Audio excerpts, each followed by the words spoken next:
ay isumbong natin kay Pangulong Bongbong dahil lahat po yun ay kaso ng hindi lamang po economic sabotage, sir, para po mawalang galang na kay Pangulong Bongbong.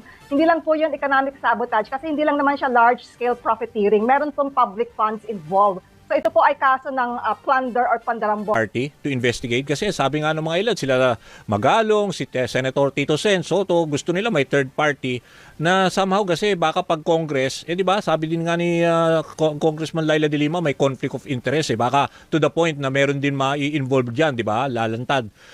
Kayo ho ba favor kayo na magkaroon ng third party?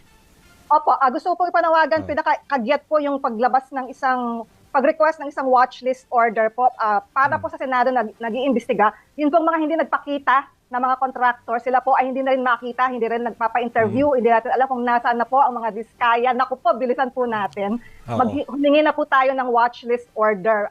Bilisan po natin ng pagkilos. At nananawagan din po ako kay Pangulong Bongbong na sana po ay makapag-appoint ng maayos-ayos na ombudsman. Dahil yung ombudsman pending pa yun no? Pending pa yung ombudsman, Very critical yung role ngayon yan, di ba? Moving forward. Tama? Maaari po niyang imbestigahin at maaari po niyang ipabuksan po yung mga bank accounts ng mga ito. Pero sa pinakakagyat po, naku sir, tatakas na po ang mga ito. So sana po ay magpapakita tayo ng watchlist order po. Kaya nga, maganda yung binanggit mo, attorney. So ibig sabihin, gusto mo parang paalala na rin sa BI, no? Parang maglabas ng hold order or ibig sabihin siguro pa sa mga taga-DOJ, not only, siyempre si Presidente kung nakikinig man, yung ganyan na mga pinapangalanan na yung ilan mga, let's say, di ba, dyan sa, sa listahan ng mga big-time contractors.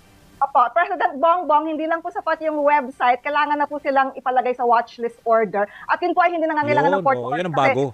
Papahintayin mo lang naman sila sa airport, di mo naman sila pipigilin, kundi papahintayin mo sila sa airport hanggang chine-check mo pa yung kanilang records.